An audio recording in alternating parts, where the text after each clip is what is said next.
The Adventures of Sherlock Holmes. Part 12. The Adventure of the Copper Beeches. To the man who loves art for its own sake, remarked Sherlock Holmes, tossing aside the advertisement sheet of the Daily Telegraph, it is frequently in its least important and lowliest manifestations that the keenest pleasure is to be derived.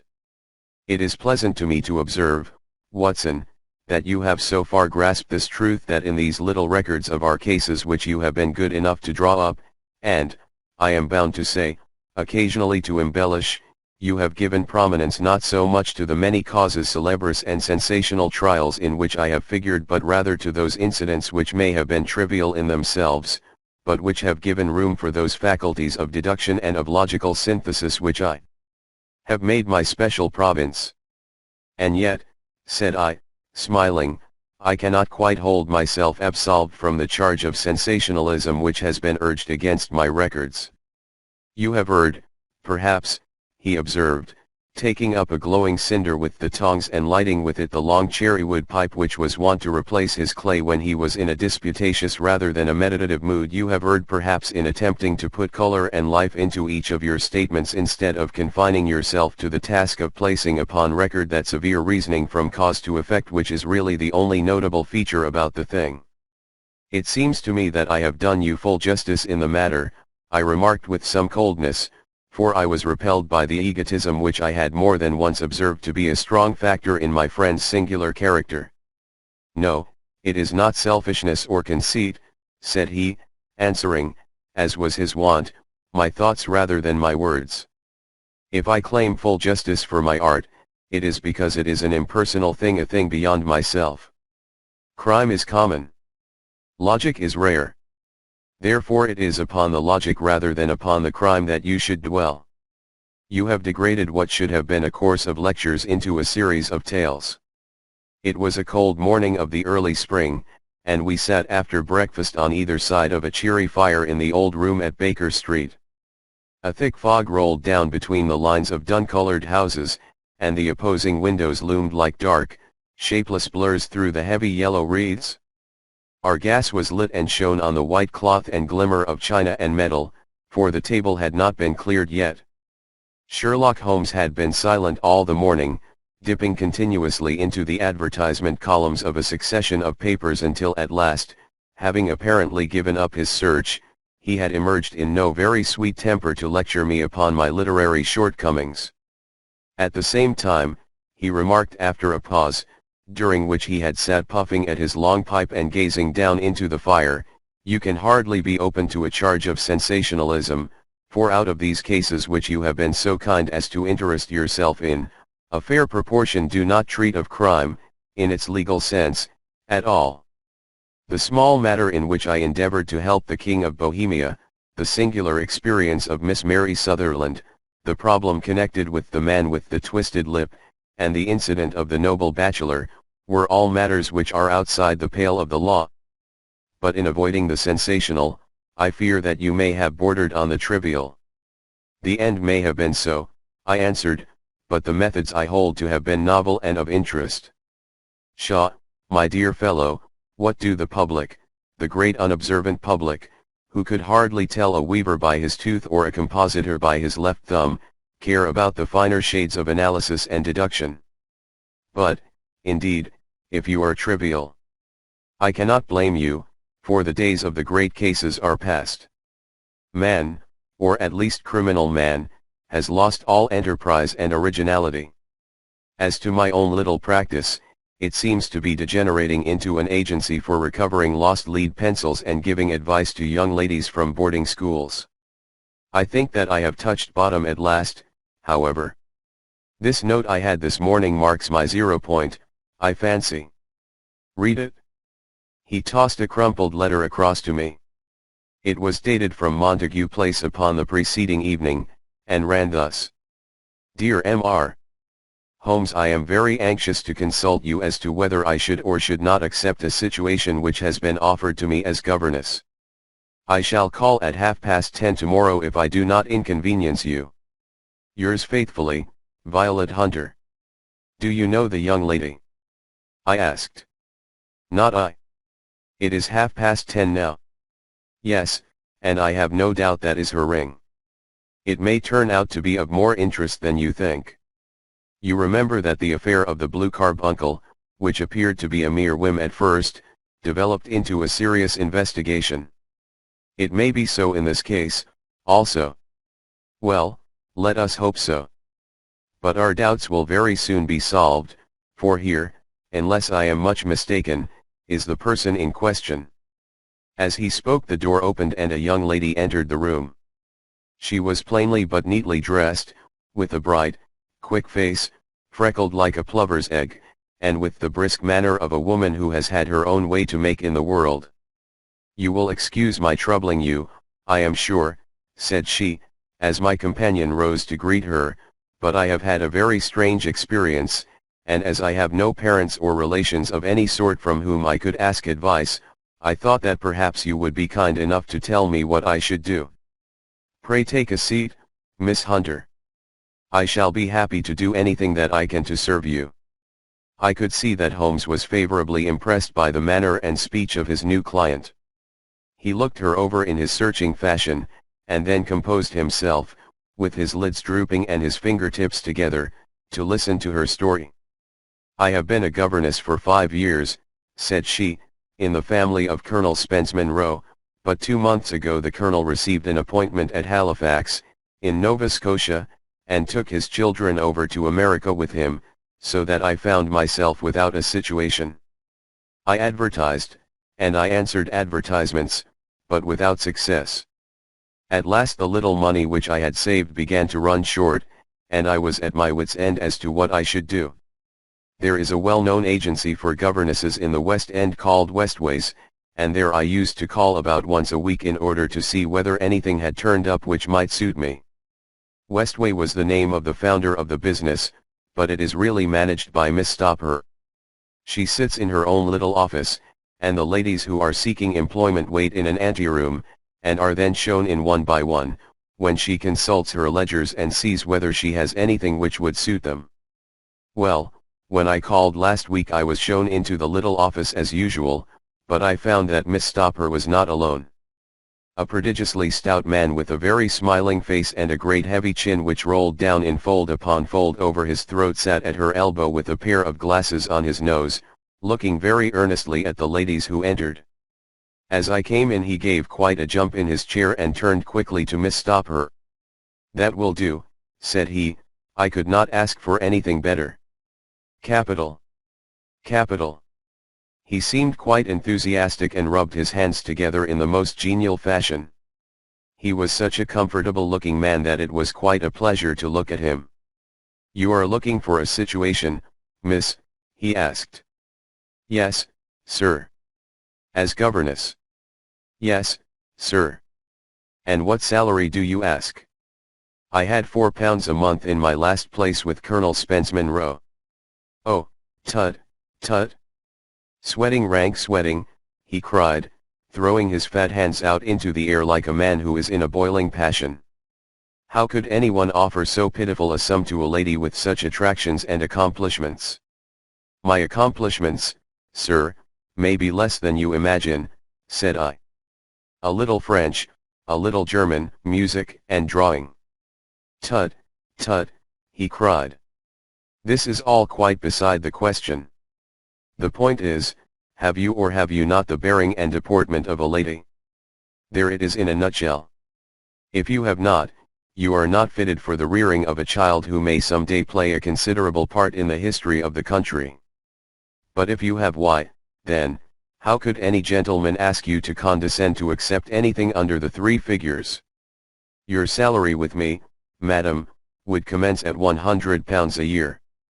You may imagine, Mr. Holmes, that to me, destitute as I was, such an offer seemed almost too good to be true. The gentleman, however, seeing perhaps the look of incredulity upon my face, opened a pocketbook and took out a note. "It is also my custom," said he, smiling in the most pleasant fashion until his eyes were just 2 little shining slits amid the white creases of his face, "to advance to my young ladies half their salary beforehand, so that they may meet any little expenses of their journey and their wardrobe. It seemed to me that I had never met so fascinating and so thoughtful a man.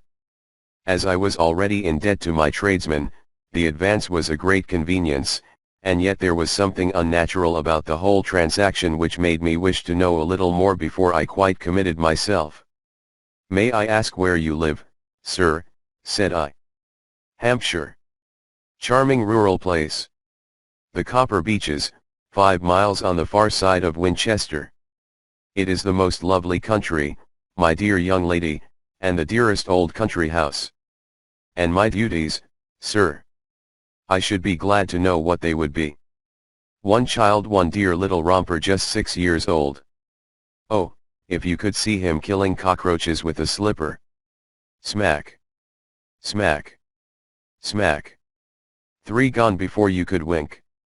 He leaned back in his chair and laughed his eyes into his head again. I was a little startled at the nature of the child's amusement, but the father's laughter made me think that perhaps he was joking. "My sole duties, then," I asked, "are to take charge of a single child?" "No, no, not the sole, not the sole, my dear young lady," he cried. "Your duty would be, as I am sure your good sense would suggest, to obey any little commands my wife might give, provided always that they were such commands as a lady might with propriety obey. You see no difficulty, Het? I should be happy to make myself useful." "Quite so. In dress now, for example. We are fatty people, you know, fatty but kind-hearted. If you were asked to wear any dress which we might give you, you would not object to our little whim." "Het? No," said I, considerably astonished at his words. "Or to sit here, or sit there, that would not be offensive to you?" "Oh, no. Or to cut your hair quite short before you come to us?" I could hardly believe my ears. "As you may observe, Mr. Holmes, my hair is somewhat luxuriant, and of a rather peculiar tint of chestnut. It has been considered artistic. I could not dream of sacrificing it in this offhand fashion." "I am afraid that that is quite impossible," said I. He had been watching me eagerly out of his small eyes, and I could see a shadow pass over his face as I spoke. "I am afraid that it is quite essential," said he. "It is a little fancy of my wife's, and ladies' fancies, you know, madam, ladies' fancies must be consulted." "And so you won't cut your hair?" "No, sir, I really could not," I answered firmly. "Ah, very well, then that quite settles the matter. It is a pity, because in other respects you would really have done very nicely. In that case, Miss Stopper, I had best inspect a few more of your young ladies." The manageress had sat all this while busy with her papers without a word to either of us, but she glanced at me now with so much annoyance upon her face that I could not help suspecting that she had lost a handsome commission through my refusal. "Do you desire your name to be kept upon the books?" she asked. "If you please, Miss Stopper." "Well, really, it seems rather useless, since you refuse the most excellent offers in this fashion," said she sharply. "You can hardly expect us to exert ourselves to find another such opening for you. Good day to you, Miss Hunter." She struck a gong upon the table, and I was shown out by the page.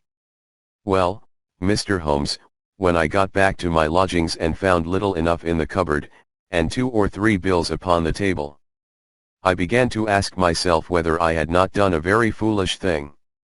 After all, if these people had strange fads and expected obedience on the most extraordinary matters, they were at least ready to pay for their eccentricity. Very few governesses in England are getting £100 a year. Besides, what use was my hair to me? Many people are improved by wearing it short, and perhaps I should be among the number. Next day I was inclined to think that I had made a mistake, and by the day after I was sure of it. I had almost overcome my pride so far as to go back to the agency and inquire whether the place was still open when I received this letter from the gentleman himself. I have it here and I will read it to you. The Copper Beeches, near Winchester. Dear Miss Hunter, Miss Stopper has very kindly given me your address, and I write from here to ask you whether you have reconsidered your decision. My wife is very anxious that you should come, for she has been much attracted by my description of you. We are willing to give £30 a quarter, or £120 a year, so as to recompense you for any little inconvenience which our fads may cause you. They are not very exacting, after all. My wife is fond of a particular shade of electric blue and would like you to wear such a dress indoors in the morning. You need not, however, go to the expense of purchasing one, as we have one belonging to my dear daughter Alice, now in Philadelphia, which would, I should think, fit you very well. Then, as to sitting here or there, or amusing yourself in any manner indicated, that need cause you no inconvenience. As regards your hair, it is no doubt a pity, especially as I could not help remarking its beauty during our short interview, but I am afraid that I must remain firm upon this point, and I only hope that the increased salary may recompense you for the loss. Your duties, as far as the child is concerned, are very light. Now do try to come, and I shall meet you with the dog cart at Winchester. Let me know your train. Yours faithfully, Jeffro Rucastle. That is the letter which I have just received, Mr. Holmes, and my mind is made up that I will accept it. I thought, however, that before taking the final step I should like to submit the whole matter to your consideration. Well, Miss Hunter, if your mind is made up, that settles the question, said Holmes, smiling. But you would not advise me to refuse. I confess that it is not the situation which I should like to see a sister of mine apply for. What is the meaning of it all, Mr. Holmes? Ah, I have no data. I cannot tell. Perhaps you have yourself formed some opinion. Well, there seems to me to be only one possible solution. Mr. Rucastle seemed to be a very kind, good-natured man. Is it not possible that his wife is a lunatic, that he desires to keep the matter quiet for fear she should be taken to an asylum, and that he humors her fancies in every way in order to prevent an outbreak?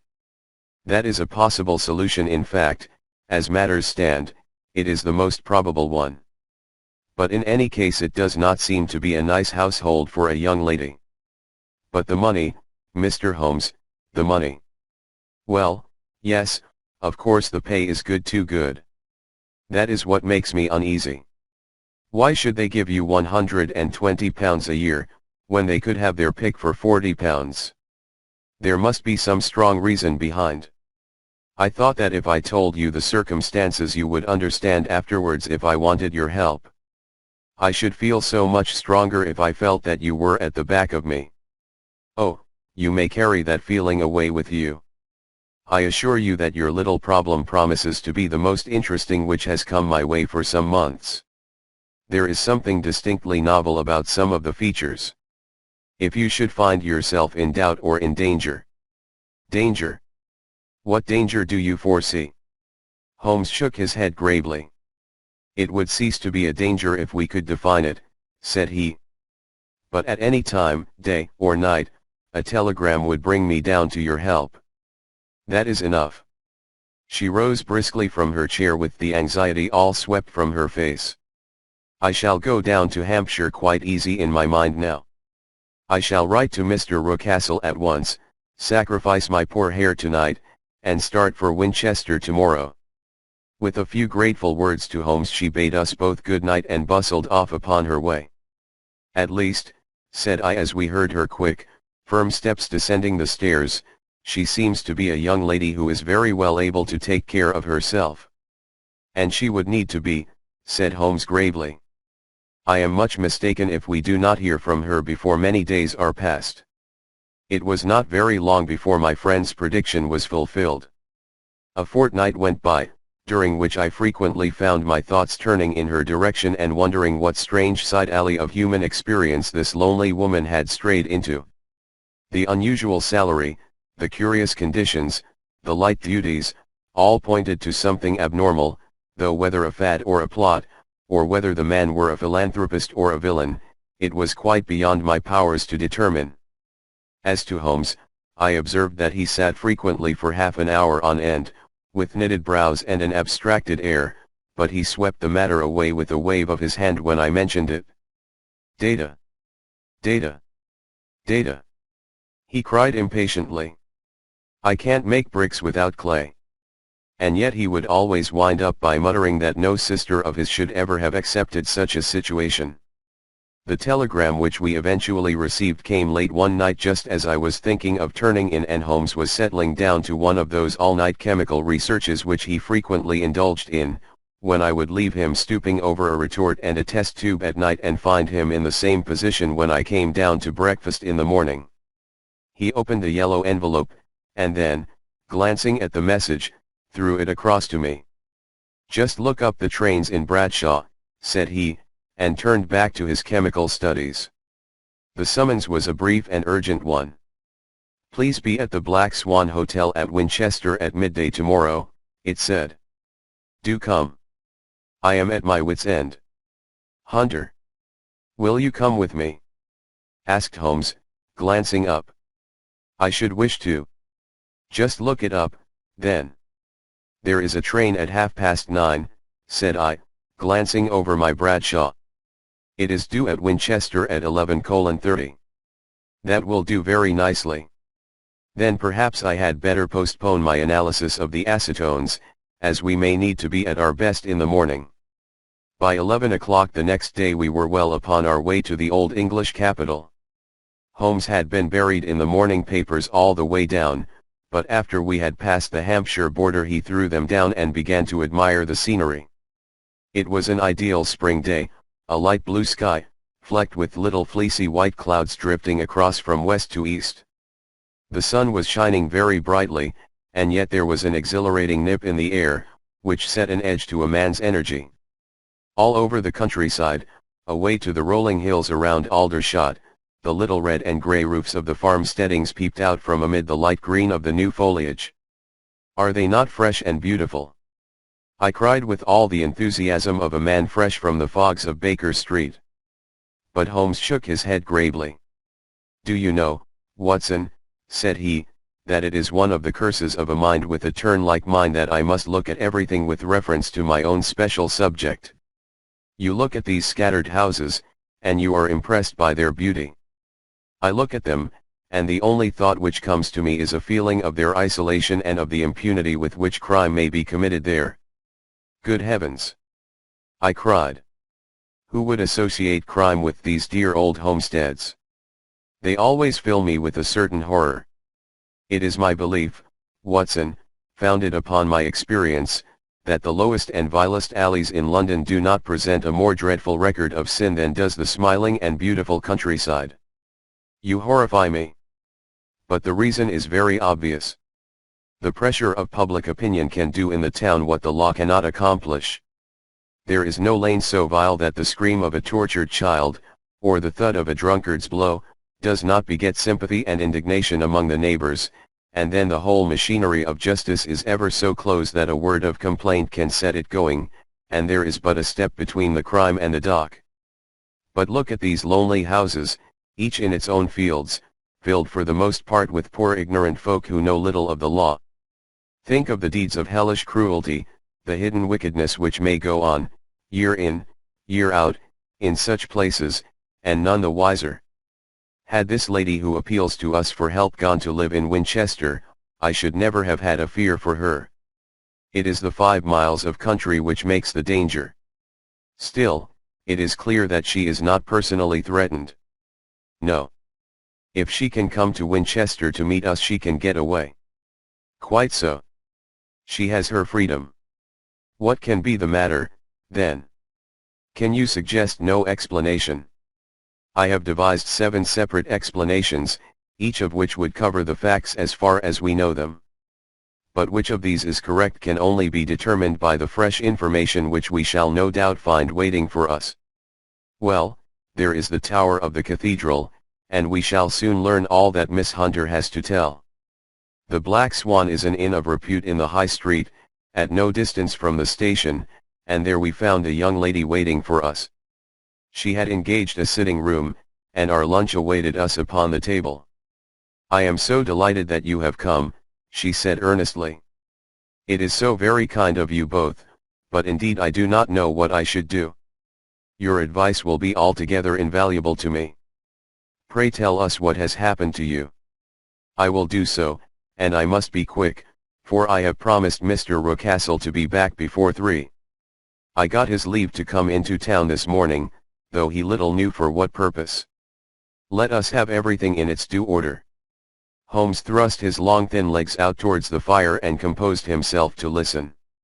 In the first place, I may say that I have met, on the whole, with no actual ill treatment from Mr. and Mrs. Rucastle. It is only fair to them to say that. But I cannot understand them, and I am not easy in my mind about them. What can you not understand? Their reasons for their conduct. But you shall have it all just as it occurred. When I came down, Mr. Rucastle met me here and drove me in his dog-cart to the Copper Beeches.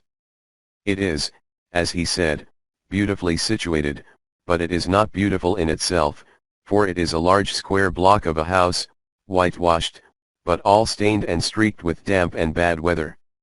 There are grounds round it, woods on 3 sides, and on the 4th a field which slopes down to the Southampton High Road, which curves past about 100 yards from the front door. This ground in front belongs to the house, but the woods all round are part of Lord Southerton's preserves. A clump of copper beeches immediately in front of the hall door has given its name to the place.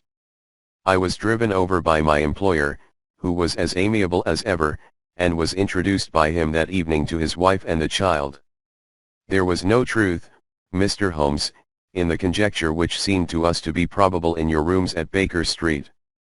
Mrs. Rucastle is not mad. I found her to be a silent, pale-faced woman, much younger than her husband, not more than 30, I should think, while he can hardly be less than 45. From their conversation I have gathered that they have been married about 7 years, that he was a widower, and that his only child by the first wife was the daughter who has gone to Philadelphia. Mr. Rucastle told me in private that the reason why she had left them was that she had an unreasoning aversion to her stepmother.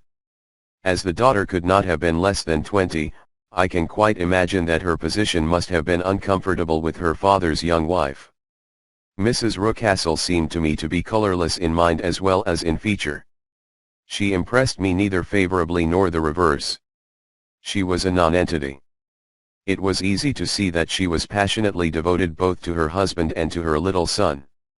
Her light gray eyes wandered continually from one to the other, noting every little want and forestalling it if possible. He was kind to her also in his bluff, boisterous fashion, and on the whole they seemed to be a happy couple. And yet she had some secret sorrow, this woman. She would often be lost in deep thought, with the saddest look upon her face. More than once I have surprised her in tears. I have thought sometimes that it was the disposition of her child which weighed upon her mind, for I have never met so utterly spoiled and so ill-natured a little creature. He is small for his age, with a head which is quite disproportionately large. His whole life appears to be spent in an alternation between savage fits of passion and gloomy intervals of sulking. Giving pain to any creature weaker than himself seems to be his one idea of amusement, and he shows quite remarkable talent in planning the capture of mice, little birds, and insects. But I would rather not talk about the creature, Mr. Holmes, and, indeed, he has little to do with my story. I am glad of all details, remarked my friend, whether they seem to you to be relevant or not. I shall try not to miss anything of importance. The one unpleasant thing about the house, which struck me at once, was the appearance and conduct of the servants. There are only 2, a man and his wife. Toller, for that is his name, is a rough, uncouth man, with grizzled hair and whiskers, and a perpetual smell of drink. Twice since I have been with them he has been quite drunk, and yet Mr. Rucastle seemed to take no notice of it. His wife is a very tall and strong woman with a sour face, as silent as Mrs. Rucastle and much less amiable. They are a most unpleasant couple, but fortunately I spend most of my time in the nursery and my own room, which are next to each other in one corner of the building. For 2 days after my arrival at the Copper Beeches my life was very quiet. On the 3rd, Mrs. Rucastle came down just after breakfast and whispered something to her husband. "Oh, yes," said he, turning to me, "we are very much obliged to you, Miss Hunter, for falling in with our whims so far as to cut your hair. I assure you that it has not detracted in the tiniest iota from your appearance. We shall now see how the electric blue dress will become you. You will find it laid out upon the bed in your room, and if you would be so good as to put it on we should both be extremely obliged." The dress which I found waiting for me was of a peculiar shade of blue. It was of excellent material, a sort of beige, but it bore unmistakable signs of having been worn before. It could not have been a better fit if I had been measured for it. Both Mr. and Mrs. Rucastle expressed a delight at the look of it, which seemed quite exaggerated in its vehemence. They were waiting for me in the drawing room, which is a very large room, stretching along the entire front of the house, with 3 long windows reaching down to the floor. A chair had been placed close to the central window, with its back turned towards it. In this I was asked to sit, and then Mr. Rucastle, walking up and down on the other side of the room, began to tell me a series of the funniest stories that I have ever listened to. You cannot imagine how comical he was, and I laughed until I was quite weary. Mrs. Rucastle, however, who has evidently no sense of humor, never so much as smiled, but sat with her hands in her lap, and a sad, anxious look upon her face. After an hour or so, Mr. Rucastle suddenly remarked that it was time to commence the duties of the day, and that I might change my dress and go to little Edward in the nursery. 2 days later the same performance was gone through under exactly similar circumstances. Again I changed my dress, again I sat in the window, and again I laughed very heartily at the funny stories of which my employer had an immense repertoire, and which he told inimitably. Then he handed me a yellow-backed novel, and moving my chair a little sideways, that my own shadow might not fall upon the page, he begged me to read aloud to him. I read for about 10 minutes, beginning in the heart of a chapter, and then suddenly, in the middle of a sentence, he ordered me to cease and to change my dress. You can easily imagine, Mr. Holmes, how curious I became as to what the meaning of this extraordinary performance could possibly be. They were always very careful, I observed, to turn my face away from the window, so that I became consumed with the desire to see what was going on behind my back. At first it seemed to be impossible, but I soon devised a means. My hand mirror had been broken, so a happy thought seized me, and I concealed a piece of the glass in my handkerchief. On the next occasion, in the midst of my laughter, I put my handkerchief up to my eyes, and was able with a little management to see all that there was behind me. I confess that I was disappointed. There was nothing. At least that was my first impression. At the second glance, however, I perceived that there was a man standing in the Southampton Road, a small bearded man in a grey suit, who seemed to be looking in my direction. The road is an important highway, and there are usually people there. This man, however, was leaning against the railings which bordered our field and was looking earnestly up. I lowered my handkerchief and glanced at Mrs. Rucastle to find her eyes fixed upon me with a most searching gaze. She said nothing, but I am convinced that she had divined that I had a mirror in my hand and had seen what was behind me. She rose at once. "Jeffro," said she, "there is an impertinent fellow upon the road there who stares up at Miss Hunter." "No friend of yours, Miss Hunter?" he asked. "No, I know no one in these parts." "Dear me! How very impertinent! Kindly turn round and motion to him to go away. Surely it would be better to take no notice." "No, no, we should have him loitering here always. Kindly turn round and wave him away like that." I did as I was told, and at the same instant Mrs. Rucastle drew down the blind. That was a week ago, and from that time I have not sat again in the window, nor have I worn the blue dress, nor seen the man in the road. "Pray continue," said Holmes. "Your narrative promises to be a most interesting one. You will find it rather disconnected, I fear, and there may prove to be little relation between the different incidents of which I speak." On the very first day that I was at the Copper Beeches, Mr. Ruckcastle took me to a small outhouse which stands near the kitchen door. As we approached it I heard the sharp rattling of a chain, and the sound as of a large animal moving about. "Look in here," said Mr. Ruckcastle, showing me a slit between two planks. "Is he not a beauty?" I looked through and was conscious of two glowing eyes, and of a vague figure huddled up in the darkness. "Don't be frightened," said my employer, laughing at the start which I had given.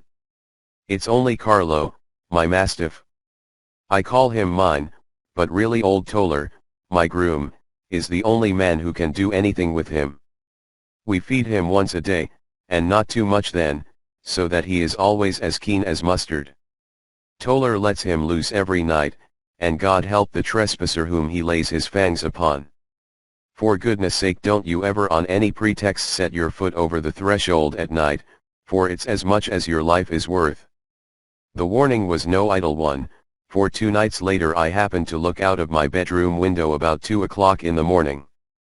It was a beautiful moonlight night, and the lawn in front of the house was silvered over and almost as bright as day. I was standing, wrapped in the peaceful beauty of the scene, when I was aware that something was moving under the shadow of the Copper Beeches. As it emerged into the moonshine I saw what it was. It was a giant dog, as large as a calf, tawny tinted, with hanging jowl, black muzzle, and huge projecting bones. It walked slowly across the lawn and vanished into the shadow upon the other side. That dreadful sentinel sent a chill to my heart which I do not think that any burglar could have done. And now I have a very strange experience to tell you. I had, as you know, cut off my hair in London, and I had placed it in a great coil at the bottom of my trunk. One evening, after the child was in bed, I began to amuse myself by examining the furniture of my room and by rearranging my own little things. There was an old chest of drawers in the room, the 2 upper ones empty and open, the lower one locked. I had filled the first 2 with my linen, and as I had still much to pack away I was naturally annoyed at not having the use of the 3rd drawer. It struck me that it might have been fastened by a mere oversight, so I took out my bunch of keys and tried to open it. The very first key fitted to perfection, and I drew the drawer open. There was only one thing in it, but I am sure that you would never guess what it was. It was my coil of hair. I took it up and examined it. It was of the same peculiar tint, and the same thickness. But then the impossibility of the thing obtruded itself upon me. How could my hair have been locked in the drawer? With trembling hands I undid my trunk, turned out the contents, and drew from the bottom my own hair. I laid the 2 tresses together, and I assure you that they were identical. Was it not extraordinary? Puzzle as I would, I could make nothing at all of what it meant. I returned the strange hair to the drawer, and I said nothing of the matter to the Ruckcastles as I felt that I had put myself in the wrong by opening a drawer which they had locked. I am naturally observant, as you may have remarked, Mr. Holmes, and I soon had a pretty good plan of the whole house in my head. There was one wing, however, which appeared not to be inhabited at all. A door which faced that which led into the quarters of the Tollers opened into the suite, but it was invariably locked. One day, however, as I ascended the stair, I met Mr. Ruckcastle coming out through this door, his keys in his hand, and a look on his face which made him a very different person to the round, jovial man to whom I was accustomed. His cheeks were red, his brow was all crinkled with anger, and the veins stood out at his temples with passion. He locked the door and hurried past me without a word or a look. This aroused my curiosity, so when I went out for a walk in the grounds with my charge, I strolled round to the side from which I could see the windows of this part of the house. There were 4 of them in a row, 3 of which were simply dirty, while the 4th was shuttered up. They were evidently all deserted. As I strolled up and down, glancing at them occasionally, Mr. Ruckcastle came out to me, looking as merry and jovial as ever. "Ah," said he, "you must not think me rude if I passed you without a word, my dear young lady. I was preoccupied with business matters." I assured him that I was not offended. "By the way," said I, You seem to have quite a suite of spare rooms up there, and one of them has the shutters up. He looked surprised and, as it seemed to me, a little startled at my remark. Photography is one of my hobbies, said he. I have made my dark room up there. But, dear me, what an observant young lady we have come upon. Who would have believed it? Who would have ever believed it? He spoke in a jesting tone, but there was no jest in his eyes as he looked at me. I read suspicion there and annoyance, but no jest. Well, Mr. Holmes, from the moment that I understood that there was something about that suite of rooms which I was not to know, I was all on fire to go over them. It was not mere curiosity, though I have my share of that. It was more a feeling of duty, a feeling that some good might come from my penetrating to this place. They talk of woman's instinct, perhaps it was woman's instinct which gave me that feeling. At any rate, it was there, and I was keenly on the lookout for any chance to pass the forbidden door. It was only yesterday that the chance came. I may tell you that, besides Mr. Rucastle, both Toller and his wife find something to do in these deserted rooms, and I once saw him carrying a large black linen bag with him through the door. Recently he has been drinking hard, and yesterday evening he was very drunk, and when I came upstairs there was the key in the door. I have no doubt at all that he had left it there. Mr. and Mrs. Rucastle were both downstairs, and the child was with them, so that I had an admirable opportunity. I turned the key gently in the lock, opened the door, and slipped through. There was a little passage in front of me, unpapered and uncarpeted, which turned at a right angle at the farther end. Round this corner were 3 doors in a line, the first and third of which were open. They each led into an empty room, dusty and cheerless, with 2 windows in the one and one in the other, so thick with dirt that the evening light glimmered dimly through them. The center door was closed, and across the outside of it had been fastened one of the broad bars of an iron bed, padlocked at one end to a ring in the wall, and fastened at the other with stout cord. The door itself was locked as well, and the key was not there. This barricaded door corresponded clearly with the shuttered window outside, and yet I could see by the glimmer from beneath it that the room was not in darkness.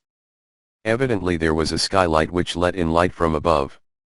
As I stood in the passage gazing at the sinister door and wondering what secret it might veil, I suddenly heard the sound of steps within the room and saw a shadow pass backward and forward against the little slit of dim light which shone out from under the door.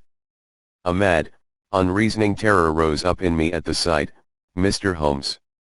My overstrung nerves failed me suddenly, and I turned and ran as though some dreadful hand were behind me clutching at the skirt of my dress. I rushed down the passage, through the door, and straight into the arms of Mr. Rucastle, who was waiting outside. "So," said he, smiling, "it was you, then. I thought that it must be when I saw the door open. Oh, I am so frightened," I panted. "My dear young lady. My dear young lady. You cannot think how caressing and soothing his manner was and what has frightened you, my dear young lady." But his voice was just a little too coaxing. He overdid it. I was keenly on my guard against him.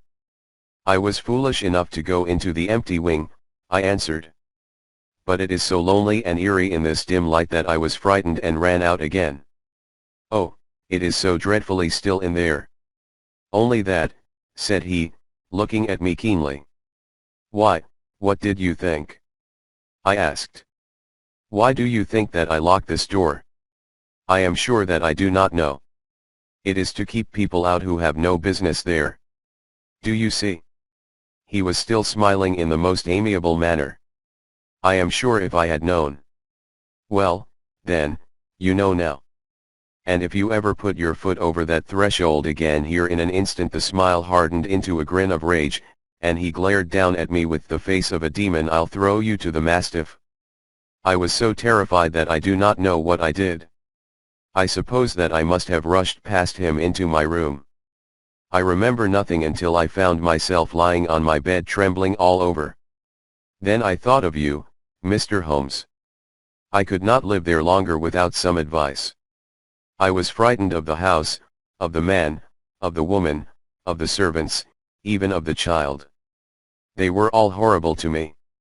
If I could only bring you down, all would be well. Of course I might have fled from the house, but my curiosity was almost as strong as my fears. My mind was soon made up. I would send you a wire. I put on my hat and cloak, went down to the office, which is about half a mile from the house, and then returned, feeling very much easier.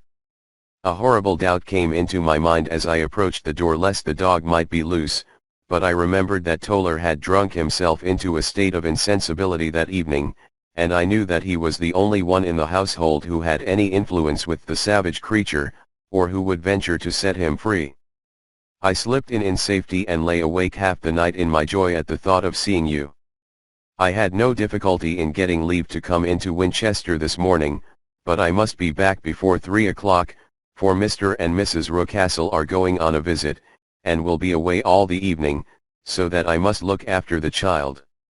Now I have told you all my adventures, Mr. Holmes, and I should be very glad if you could tell me what it all means, and, above all, what I should do. Holmes and I had listened spellbound to this extraordinary story. My friend rose now and paced up and down the room, his hands in his pockets, and an expression of the most profound gravity upon his face. "Is Toller still drunk?" he asked. "Yes. I heard his wife tell Mrs. Rucastle that she could do nothing with him." "That is well. And the Rucastles go out tonight?" "Yes." "Is there a cellar with a good strong lock?" "Yes, the wine cellar." "You seem to me to have acted all through this matter like a very brave and sensible girl, Miss Hunter. Do you think that you could perform one more feat?" "I should not ask it of you if I did not think you a quite exceptional woman." "I will try." "What is it?" "We shall be at the Copper Beeches by 7 o'clock, my friend and I. The Rucastles will be gone by that time, and Toller will, we hope, be incapable. There only remains Mrs. Toller, who might give the alarm.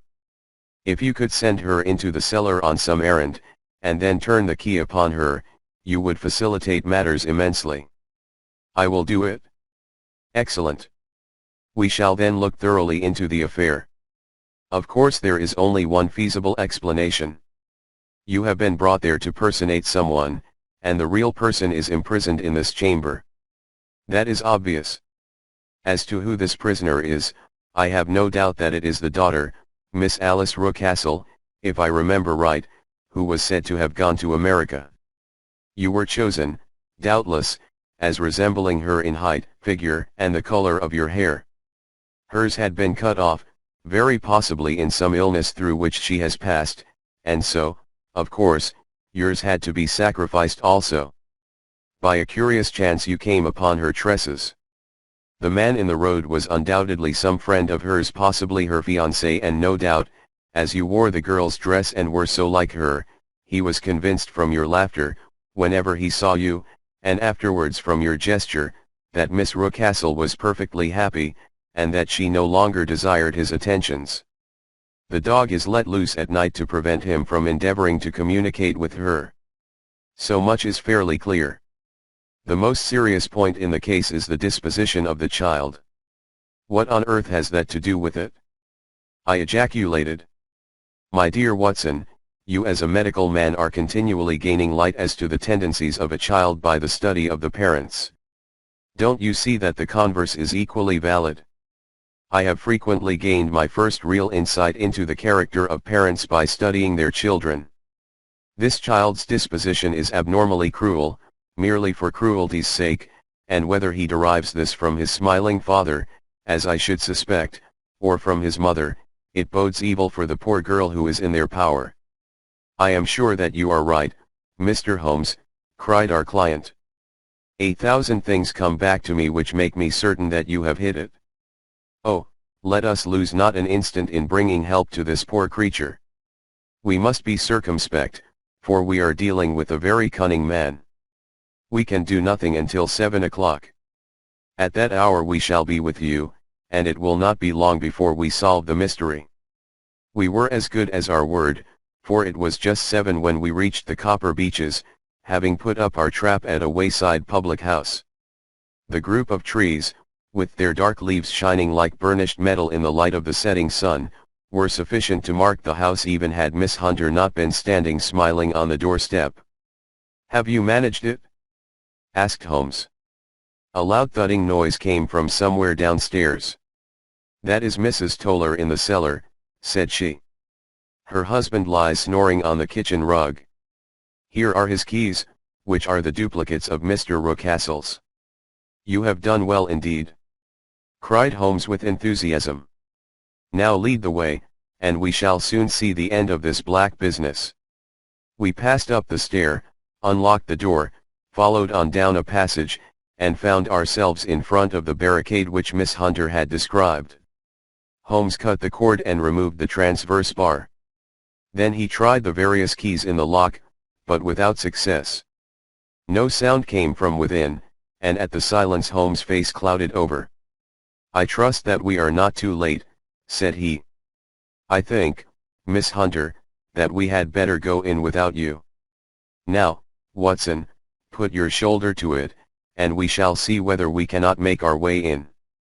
It was an old rickety door and gave at once before our united strength. Together we rushed into the room. It was empty.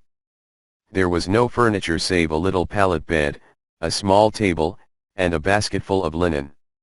The skylight above was open, and the prisoner gone. "There has been some villainy here," said Holmes. "This beauty has guessed Miss Hunter's intentions and has carried his victim off." "But how?" "Through the skylight. We shall soon see how he managed it."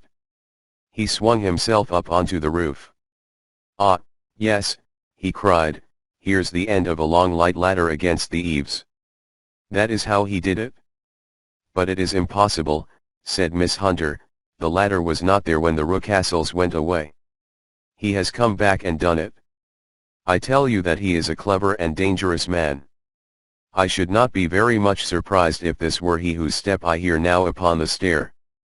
I think, Watson, that it would be as well for you to have your pistol ready." The words were hardly out of his mouth before a man appeared at the door of the room, a very fat and burly man, with a heavy stick in his hand. Miss Hunter screamed and shrunk against the wall at the sight of him, but Sherlock Holmes sprang forward and confronted him. "You villain!" said he, "where's your daughter?" The fat man cast his eyes round, and then up at the open skylight. "It is for me to ask you that," he shrieked, "you thieves! Spies and thieves! I have caught you, have I? You are in my power. I'll serve you." He turned and clattered down the stairs as hard as he could go. "He's gone for the dog!" cried Miss Hunter. "I have my revolver," said I. "Better close the front door," cried Holmes, and we all rushed down the stairs together. We had hardly reached the hall when we heard the baying of a hound, and then a scream of agony, with a horrible worrying sound which it was dreadful to listen to. An elderly man with a red face and shaking limbs came staggering out at a side door. "My God!" he cried. "Someone has loosed the dog. It's not been fed for 2 days. Quick, quick, or it'll be too late." Holmes and I rushed out and round the angle of the house, with Toller hurrying behind us. There was the huge famished brute, its black muzzle buried in Rucastle's throat, while he writhed and screamed upon the ground. Running up, I blew its brains out, and it fell over with its keen white teeth still meeting in the great creases of his neck. With much labor we separated them and carried him, living but horribly mangled, into the house. We laid him upon the drawing-room sofa, and having dispatched the sobered Toller to bear the news to his wife, I did what I could to relieve his pain. We were all assembled round him when the door opened, and a tall, gaunt woman entered the room. "Mrs. Toller?" cried Miss Hunter. "Yes, miss. Mr. Rucastle let me out when he came back before he went up to you." "Ah, miss, it is a pity you didn't let me know what you were planning, for I would have told you that your pains were wasted." "Ha!" said Holmes, looking keenly at her. "It is clear that Mrs. Toller knows more about this matter than anyone else." "Yes, sir, I do, and I am ready enough to tell what I know. Then, pray, sit down, and let us hear it, for there are several points on which I must confess that I am still in the dark. I will soon make it clear to you, said she, and I'd have done so before now if I could ha' got out from the cellar. If there's police court business over this, you'll remember that I was the one that stood your friend, and that I was Miss Alice's friend too. She was never happy at home, Miss Alice wasn't, from the time that her father married again. She was slighted like and had no say in anything, but it never really became bad for her until after she met Mr. Fowler at a friend's house. As well as I could learn, Miss Alice had rights of her own by will, but she was so quiet and patient, that she never said a word about them but just left everything in Mr. Rucastle's hands. He knew he was safe with her, but when there was a chance of a husband coming forward, who would ask for all that the law would give him, then her father thought it time to put a stop on it. He wanted her to sign a paper, so that whether she married or not, he could use her money. When she wouldn't do it, he kept on worrying her until she got brain fever, and for 6 weeks was at death's door. Then she got better at last, all worn to a shadow, and with her beautiful hair cut off, but that didn't make no change in her young man, and he stuck to her as true as man could be. Ah, said Holmes, I think that what you have been good enough to tell us makes the matter fairly clear, and that I can deduce all that remains. Mr. Rucastle then, I presume, took to the system of imprisonment. Yes, sir. And brought Miss Hunter down from London in order to get rid of the disagreeable persistence of Mr. Fowler. That was it, sir. But Mr. Fowler, being a persevering man, as a good seaman should be, blockaded the house, and having met you succeeded by certain arguments, metallic or otherwise, in convincing you that your interests were the same as his. Mr. Fowler was a very kind-spoken, free-handed gentleman, said Mrs. Toller serenely. And in this way he managed that your good man should have no want of drink, and that a ladder should be ready at the moment when your master had gone out. You have it, sir, just as it happened. I am sure we owe you an apology, Mrs. Toller, said Holmes, for you have certainly cleared up everything which puzzled us.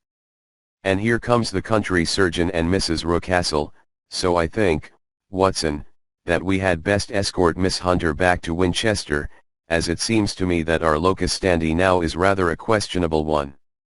And thus was solved the mystery of the sinister house with the copper beeches in front of the door. Mr. Rucastle survived, but was always a broken man, kept alive solely through the care of his devoted wife.